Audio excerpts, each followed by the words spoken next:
Up Under the Stars in Havana, the sounds of a youthful New Orleans brass band,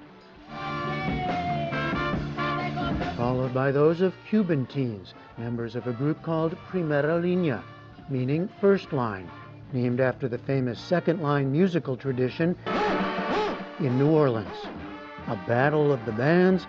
Not really, more a blast of joy and connections. Every time we hear them, we learn about their music because we like learning about that culture, and it helps us teach them about what we do so they can learn as well. They're just so energetic and they're very passionate about it, and that's what I really love. I like to see people who are passionate about what they do, doing what they love, like how I do.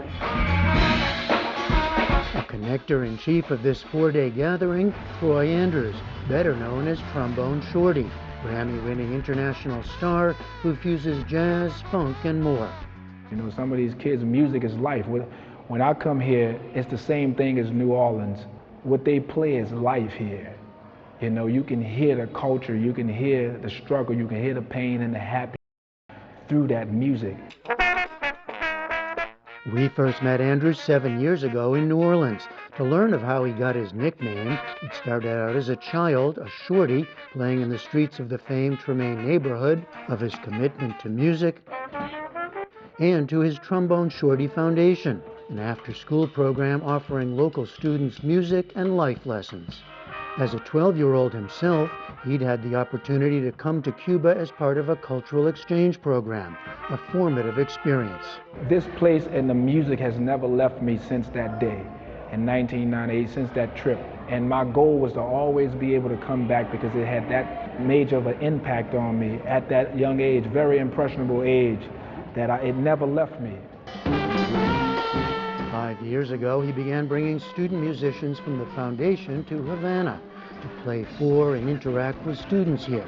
That's now grown into an event called Getting Funky in Havana, an exchange in music and broader culture for the young musicians, for a group of American music lovers basking in the chance to visit Cuba, and for Cuban fans attending a series of outdoor concerts.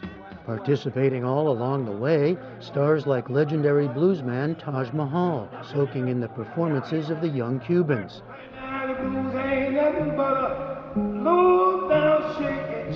And later performing at an old Havana church.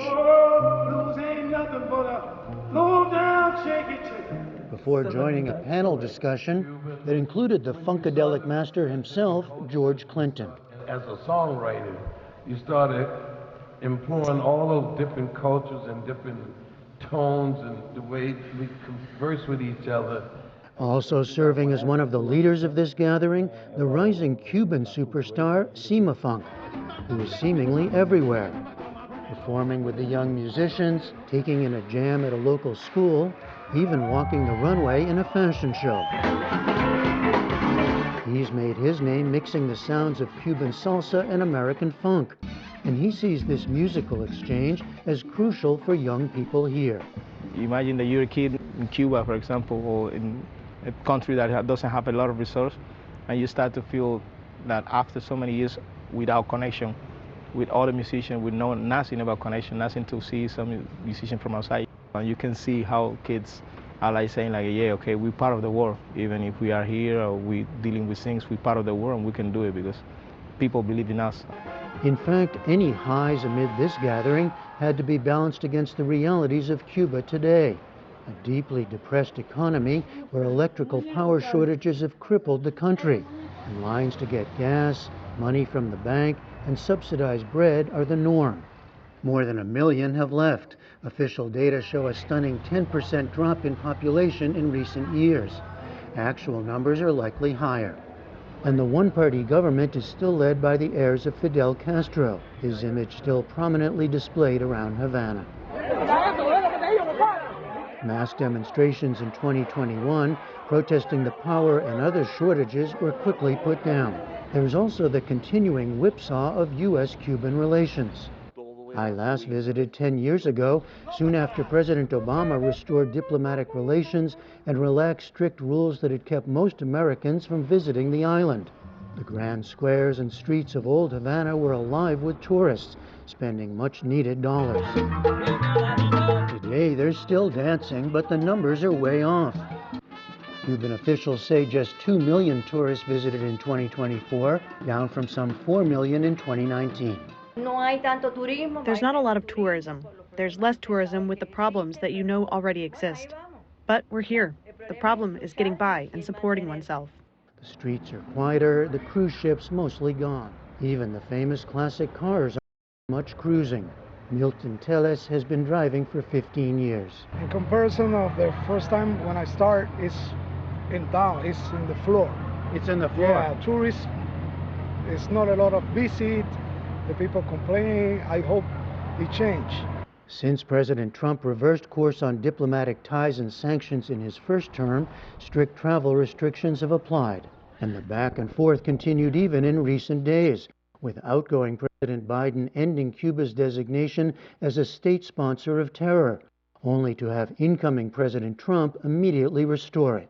Everybody's afraid of what Donald Trump can do in his presidential time, because the people is who suffer those political issues.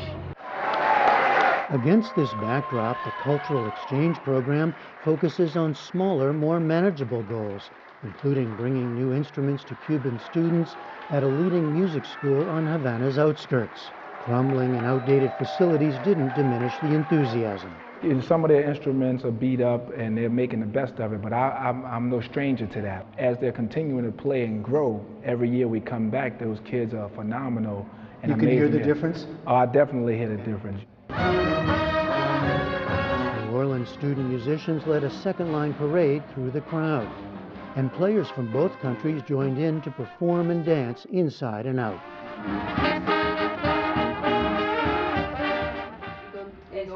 15-year-old trombonist Daniela Hernandez lives nearby with her very proud extended family. She's also a member of the Primera Línea band that performed for the visitors and locals alike. When they listen to us, I want them to be like, wow, how delightful, and that they start dancing and enjoy what we do to the fullest. Because in the end, we do this so they can have fun with us. Also in the band, 14-year-old percussionist Holden Ortiz. It has been my passion since I was small. I dream with the music. I dream with everything I can create when I have a few more years in. I dream of continuing with my music, with other bandmates, with being a great musician. That's a universal dream, of course, and 17-year-old New Orleanian Jarnell de Mesme brought along a personal dream of seeing the homeland of his father's family. He was also getting a taste of being a role model. You can tell they love what they do, they love to play their horn, they love to learn, and they love to interact with music with other people. And it's really like inspiring, because if they can look up to me like that at my age now, I can just imagine when I grow up how people will look up to me then and how I can get back to the community. And that's what it's all about for Trombone Shorty as well, who could be found throughout interacting with young musicians and including them in super jam performances at major Havana venues. This kind of cultural exchange, what can it actually accomplish?